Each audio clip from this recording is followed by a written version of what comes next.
இங்கு வருகின்றிருக்கும் எனது அப்பா அம்மா மற்றும் தலைவர் அயவாளர்கள் மற்றும் என் வேட்பாளர்கள் என் சகோதரிகள் நண்பர்கள் அனைவருக்கும் எனது இனிய காலை வணக்கம். இம்முறை 2025ஆம் ஆண்டு ஊராட்சி சபை பட்டினமும் தொழிற்சபையில் நாங்கள் சுயேட்சையாக களமிறங்கியுள்ளோம். எங்களுடைய சின்னம் கால்பந்து. நாங்கள் சுயேட்சையாக களமிறங்கிய போது பலர், அதில் ஒரு சிலர் சுயேட்சையாக களமிறங்குகிறீர்களே, அரசியல் என்றாலே ஒரு அரசியல் வியாபாரம், அரசியல் சூழ்ச்சி, அரசியல் பொய்க்காரர் என்று மக்கள் மத்தியில் ஒரு பிம்பத்தை உருவாக்கி விட்டார்கள். அப்ப நாங்கள் மக்களை சந்திக்கும் போது மக்கள் ஒவ்வொருவரும் சொன்னது, அது உங்களுக்கு சரி வராது. அரசியல் என்றாலே கல்வர்களின் கூடம், அரசியல் வந்தால் ஒரு வியாபாரிகள்.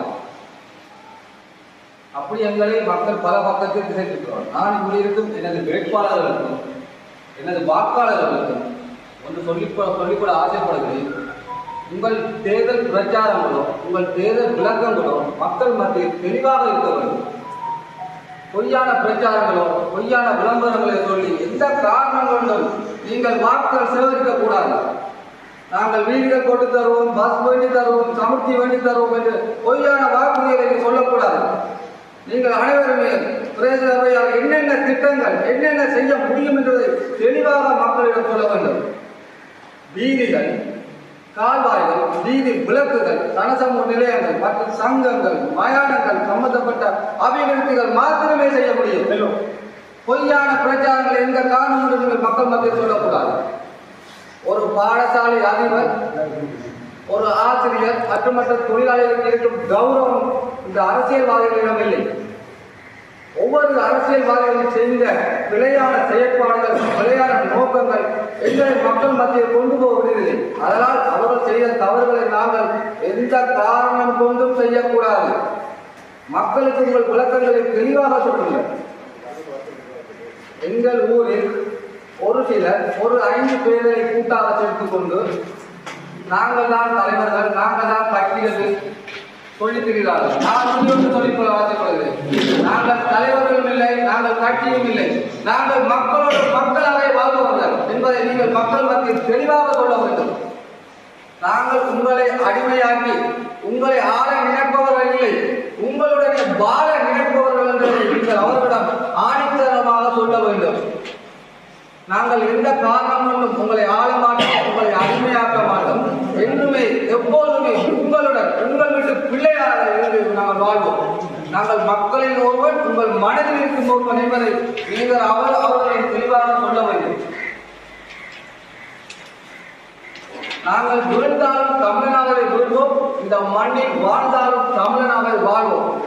எங்கள் வெற்றியை ஒவ்வொரு ஊர்களிலும் உறக்க சொல்லுங்கள். சுயேட்சை முறை பிரதேச சபையை கைப்பற்றும் என்று உறுதியாக சொல்லுங்கள். அதை உறக்க சொல்லுங்கள் என்பதை நாம் கேட்டுக்கொண்டு வெற்றி நமது. அது நன்றி, வணக்கம்.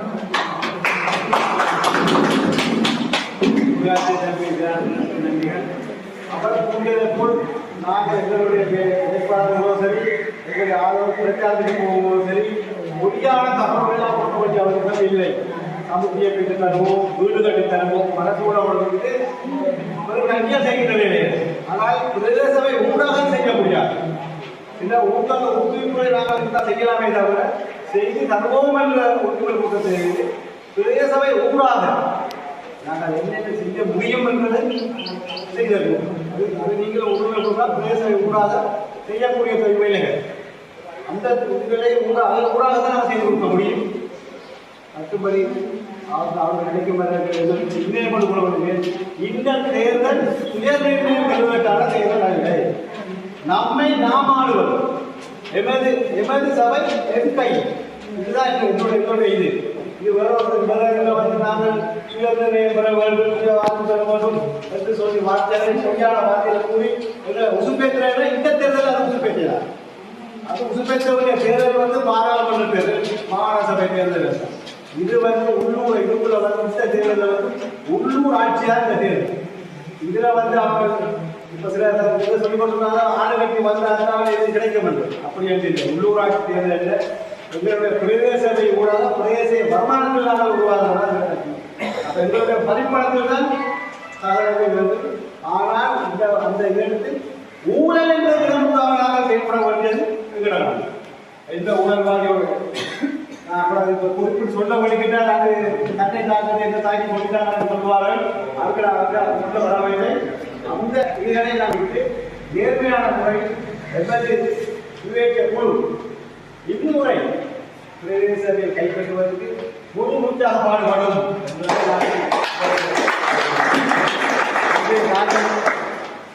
இந்த தேர்தலிலிருந்து ஓரங்கட்டப்பட்டியான மிகவும் சந்தோஷம் இருந்தவர்களால் இன்றைக்கு பயந்து கொண்டுள்ள காரணம் வயலாளர் சுயேட்சை குழு பலம் பொருந்திய சுயேட்சை குழு. அது நான் சொல்ல வேண்டியதில்லை. வெளியில் உள்ள இந்த இடத்திலே கேட்டால் சொல்லுவார்கள் வயலாளர் சுயேட்சை குழுவை உலக போட்டி போடுவது கொஞ்சம் கஷ்டம். அந்த அளவுக்கு நான் இதாக வளர்ந்துருக்கின்றோம். வளர்ந்ததற்கு காரணம் சென்றவர் 2018 நாங்கள் சுயேட்சையாக கேட்டபோது இது அரசாங்கத்தில் நிப்பாட்டப்பட்ட சுயேட்சை இவர்களுக்கு காசு கொடுத்தார்கள் என்று பல விமர்சனம் வந்தது. அதையெல்லாம் உடனே நாங்கள் இடத்திலே தெரிவு செய்யப்பட்டு ஒப்படை பிரதேச சபையில் உபதேசமாக தெரிவு செய்யப்பட்டு நாங்கள் யாருக்கும் விலை போக வேண்டாம். விலை போக வேண்டும் சொன்னால் அரசாங்கத்துக்கு விலை போயிருக்கலாம், விலை போயிருக்கலாம். நாங்கள் யாருக்கும் விலை போகாமல் ஒரே நின்றபடியாக இந்த நேரடியை கண்டுபிடிச்சபடியாக தான் இன்றைக்கு நான் உங்களுக்கு முன்னெடுத்துக்கிட்டு இந்த வட்டாரம் இன்னமும் தான் எனக்கு கிடைச்சிருக்குது. இதுக்கு முதல் கிடைச்ச வட்டாரங்களை கேட்டதையும் பயனாளர்கள் ஒரு நேர்மையான வாரன்றதை நான் நிரூபித்து காட்டினேன். அதால் எங்களுடைய சுயேட்சை குழு மிகவும் பலம் கொண்டு சுயேட்சை குழு இன்றைக்கு அதாவது ஒரு தமிழக கட்சி அது இந்த மற்ற ஆள்கட்சிகளுக்கும் ஒரு ஈடுபட்ட ஒரு நிலைமையில் நாங்கள் இன்றைக்கு சுயேட்சை குழு எங்களுடைய பிரதேச பட்டணத்துகளில் பலம் கொண்டு இருக்கிறது. அந்த பலம் கொண்ட காரணம் மக்கள் அவர்களை நாங்கள் அணுகுமுறை அவர்களுக்கு நாங்கள் அவங்களை குறிப்பிட்டவுடன் அவர்களுக்கு போய் நாங்கள் கடமையாற்றுற டைம் நேரக்காலம் பார்க்காம நான் கடமையாற்றி இருக்கின்றேன். அந்த இதுதான் பழகியை கொண்டு வந்து இந்த இடத்தை கொண்டு வந்து சேர்ந்திருக்கிறது. கடவுளுக்கே நான் நன்றி தெரிவிக்கிறேன். நன்றி வணக்கம். ஒரு சிறு உரையாற்றும்படி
சரிபார்த்து செய்து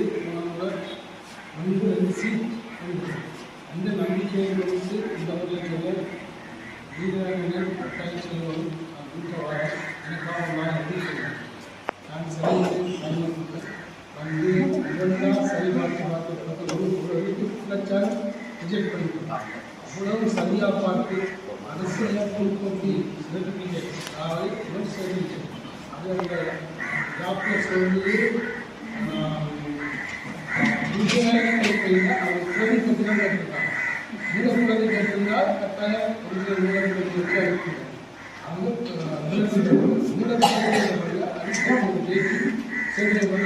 அது உறுதிதான்.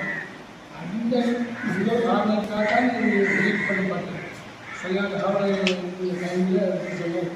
நான் ஒரு வாசம் அவங்களால சொல்லி அவர்களுக்கு உதவி நடந்து அவர் பழக்க வைக்கிற கணக்க காரணங்கள் ஜேபி இந்த சீரோட ஜேபி நக்சாக செய்து இஸ்லாம் இல்லாமல் என்று சொல்லி அதை இந்த வழக்கில் சொல்லி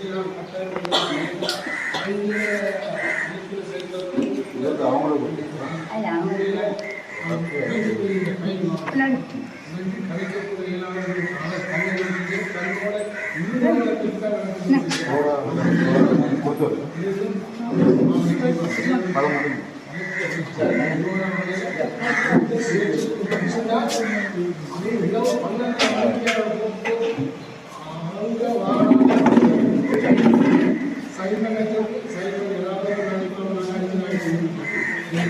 சைவ